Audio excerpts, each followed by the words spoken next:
Fala pessoal, começando mais um Estratégia em Ação, atualização do mês de julho. E nele a gente vai trazer aqui algumas análises para acompanhar se houve alguma mudança de cenário frente a essa queda recente que a gente vem acompanhando para a Bolsa Brasileira.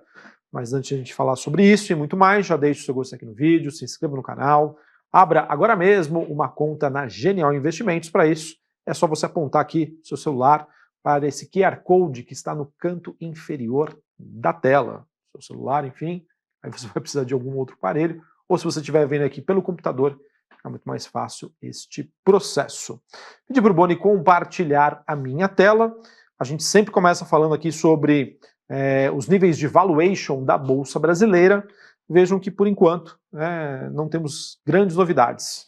Segue da mesma maneira, a gente tem ali mais ou menos um desvio padrão de distância do momento atual de precificação dos ativos brasileiros frente à sua média histórica. Então, começando aqui pelo Ibovespa, hoje é 7,9, o projetado, a média histórica é 10,6. Se a gente exclui Petrobras e Vale, o múltiplo projetado é de 10,1, a média é 12,2.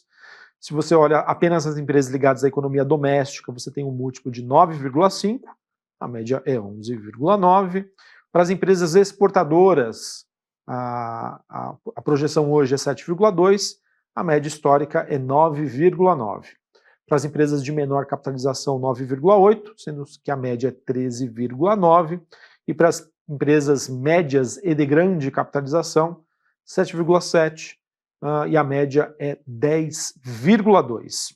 O earnings yield, que seria a relação preço-lucro invertida, é o lucro sobre o preço, então você vai ter um retorno em percentual, descontada a projeção aí de retorno para os títulos indexados à inflação aqui no Brasil, as famosas NTNs-B, ou índice indexado à inflação. Vejam que você tem aqui o mercado que está bem em linha com a sua média histórica, e é o que eu comentei com vocês.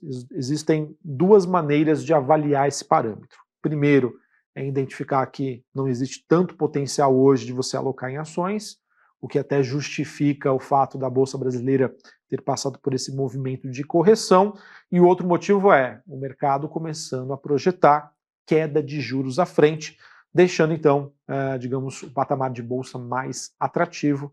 Afinal, pessoal, quando você tem um juro real hoje de 10%, não é em qualquer região do mundo que você encontra isso. Muito pelo contrário, é praticamente impossível, só aqui no Brasil que você consegue essas barganhas. E quando eu falo de juro real, pessoal, significa dizer qual que é o rendimento hoje da Selic? 15%. Se eu descontar a inflação, que é 5%, eu tenho ali o juro real, o ganho que eu tenho acima de inflação. 15 menos 10, obviamente uma conta de padaria, você então tem um retorno de 10%. A Bolsa Brasileira, pessoal, ela oferece hoje um retorno 5% acima aí desse juro real. E mesmo assim, você ainda vê, obviamente, que as pessoas, os investidores, acabam preferindo por títulos de renda fixa, não por menos 15% ao ano. Não é para qualquer um. Aqui a gente tem também aquele gráfico que mostra o efeito de expectativa de movimentação da Selic frente das small caps. A gente já teve uma antecipação disso, desse movimento aí de alta dessas ações de menor capitalização, frente a uma expectativa de queda dos juros, e no curto prazo o mercado adotando uma postura mais conservadora. Bolsa Brasileira, apesar da realização, ainda permanece com um ótimo desempenho quando a gente compara aqui bolsas americanas e principalmente quando você tem ali com países emergentes, tipo China, mas fica evidente, tá, pessoal, esse movimento aqui de realização, essa boca de jacaré que estava muito maior ali no final de junho, começo de julho, desde a sinalização do Trump, de novas imposições tarifárias frente ao Brasil, digamos que a dinâmica de fluxo do investidor estrangeiro acabou se reduzindo. A gente vem aí passando por dias em que sai ali um bi e pouquinho de alocação de ativos brasileiros. Normal, acho que faz parte, mas a ideia aqui é entender se esse movimento pode continuar ou não, e já a gente vai comentar um pouco mais sobre isso. Bom, esse gráfico aqui que eu gosto bastante, que é o gráfico de assimetria. Mais uma vez, pessoal, um call bastante acertado aqui. Esse indicador, assim, ele pode tardar, mas dificilmente, não vou falar que não falha, mas dificilmente ele falha. O que ele mostra para a gente, pessoal? Quando a Bolsa Brasileira estava ali acima dos 140 mil pontos, reforcei aqui por vários programas com vocês. Pessoal, assimetria negativa, então é momento de você entrar com uma mão menor, realizar lucros ou aguardar.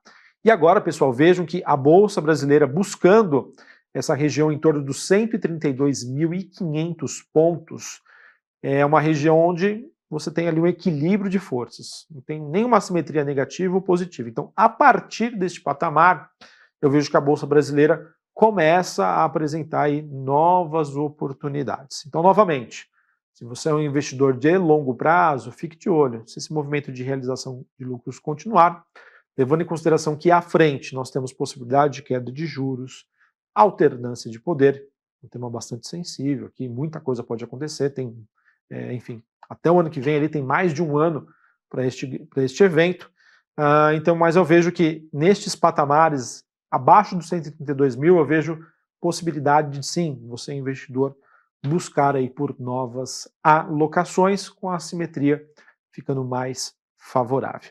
E o que aconteceu, pessoal? Por que a Bolsa Brasileira passou por esse movimento de realização?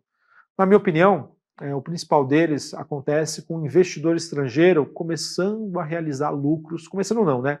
Dentro de uma trajetória de realização de lucros, de saída parcial da Bolsa Brasileira. O que aconteceu? A cereja do bolo, obviamente, foi aquele tarifaço, né? O Trump impôs ali 50% de tarifas para produtos, serviços brasileiros. Sim, isso é negativo, pessoal, mas se você vê ali o efeito disso nas empresas da Bolsa e no PIB brasileiro, é muito pequeno. O efeito é marginalmente negativo e quando você extrapola isso para o longo prazo, as empresas têm esse poder de se readequar a este cenário. Então não vejo que isso seria um grande problema. É um fator negativo? Sim, é um fator negativo. Tem a questão política também, né? A gente pode ver, isso foi só o começo, a gente pode ver mais coisas à frente. Mas para mim, o principal motivo que fez com que esse investidor estrangeiro começasse a realizar a sua posição no Brasil, reduzir a sua exposição, foi que nas últimas semanas, acompanhados dessa notícia envolvendo essas tarifas para o Brasil, a gente teve um movimento de valorização de dólar e expectativa reduzida em torno do Fed aí começar a baixar os juros nos Estados Unidos. Esses dois fatores são essenciais para o mercado continuar otimista com ativos emergentes, que é a tese de dólar fraco e expectativa de queda de juros nos Estados Unidos.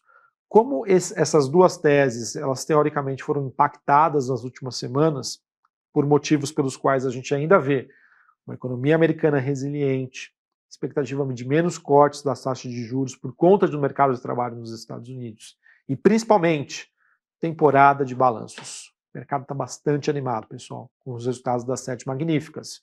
Estou gravando esse programa hoje, quarta-feira, mas depois do fechamento do mercado, a gente vai começar ali com os resultados de Tesla e da Alphabet. Para quem não conhece, é a dona do Google.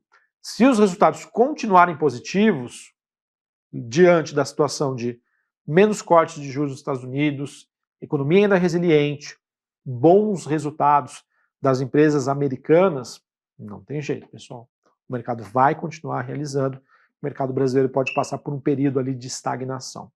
E essa estagnação, pessoal, ela decorre não por conta de uma mudança drástica, ou porque agora ninguém mais acredita em Brasil. Não.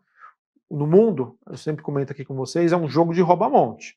Eu vou aonde está melhor, onde faz mais sentido, onde eu tenho menos risco e maior, né, potencial de valorização. Então o mercado brasileiro eu vejo que poderia entrar numa região ali de lateralização, realização, e essa realização tem limite, pessoal, muito influenciada por aquilo que a gente comenta com vocês. Os preços dos ativos brasileiros ainda estão atrativos por conta de uma taxa de juros muito elevada. Então, a Bolsa Brasileira consegue aguentar aí alguns desaforos. Claro, tudo tem limite. Mas é só para comentar com vocês que, ainda assim, acreditamos na tese Brasil, com esse horizonte de um pouco mais longo prazo, 1 ano e meio, 2 anos, e é de aproveitar destes momentos de realização para, aos pouquinhos, com planejamento, com estratégia, aumentar a sua exposição. E claro, se você é um investidor que está buscando uma alocação mais tática, mais especulativa, O mercado americano é o que oferece hoje essas melhores oportunidades. Falando isso, pessoal, diante de uma expectativa de que as 7 magníficas vão continuar divulgando os bons números. A Bloomberg, inclusive, soltou uma matéria nesta quarta-feira, ela compilou a média das projeções dos analistas, olhando para as 7 magníficas e as projeções de cada uma. Na média, é esperado um crescimento de lucros em torno de 14%. Se isso vier, beleza, segue o jogo. Agora, se a gente tiver alguma surpresa negativa em relação a essas teses, aí pode ser que o investidor olhe com mais carinho, aí volte a olhar com mais carinho para os ativos emergentes. Tá bom, pessoal? Então, esse timing sobre quando o mercado vai voltar a olhar para emergentes, um pouco mais de carinho, vai depender dos resultados corporativos e se o dólar vai continuar ou não se enfraquecendo. Tá? São pilares aí super importantes. Difícil mensurar quando exatamente isso vai acontecer. E já que a gente não sabe, é o que eu falo, faz ali entradas, compras em tranches, se você tem um horizonte de mais longo prazo. Se o seu foco é curto prazo, deixa um pouquinho de lado e foca aí no que o mercado está buscando neste momento. Bom, esse acho que é o principal ponto que eu queria passar para vocês nesse Estratégia em Ação. E aqui também comentar, pessoal, olhando para a postura do investidor, vejam que desde ali do tarifaço aqui no Brasil, olha o quanto que o mercado reduziu a sua exposição em ativos mais agressivos. Influenciado pela recuperação do dólar, a abertura da curva de juros, tudo caiu, né, na verdade, né? Bolsa caiu, as ações defensivas caíram, mas esse movimento foi de uma intensidade muito menor. Então o mercado ficou mais leve. O mercado ainda está alocado em Brasil, mas ele está buscando isso em posições mais defensivas. Enquanto, pessoal, a gente não tiver uma valorização muito forte aqui das ações defensivas e as ações agressivas tiverem sido deixadas de lado, eu acho que segue essa tese de que o mercado, de certa maneira, confia ainda na tese Brasil. Ele pode estar menos posicionado, mas ele ainda está posicionado. Agora, se porventura a gente tiver alguma sinalização dessa curva aqui, dessas ações defensivas, embicando para cima e as ações agressivas caindo, aí é a hora da gente sentar, parar e repensar nas nossas expectativas e teses. Combinado? Só para encerrar aqui falando sobre as ações que mais o mercado aposta, né, acredita numa movimentação de queda, perdão, a gente tem agora as ações da Gol, todo um processo de recuperação judicial nos Estados Unidos, Simpar, Casas Bahia, Azul, Auren, Vamos, MRV Pets, Magazine Luiza e Raizen. E das empresas que acabaram apresentando aí as maiores variações positivas ou negativas, a gente tem a BR Foods, Melius, positivo, MRV e Magazine Luiza, o mercado talvez um pouco mais preocupado com a temporada de balanços para essas empresas. Do outro lado, Anima, Gafisa, Azul e Gol foram as empresas que mais caíram aí a demanda por aluguel, mas falar dessa demanda caindo de Azul e Gol é uma questão aí de ajuste do mercado. Beleza, pessoal? Então acho que era isso que eu tinha para passar para vocês. O mercado brasileiro passando por uma realização de lucros, olhando ali para o jogo de rouba-monte, investidor global agora olhando com um pouco mais de carinho e atenção para as empresas norte-americanas, por conta da temporada de balanços. Então vamos acompanhar.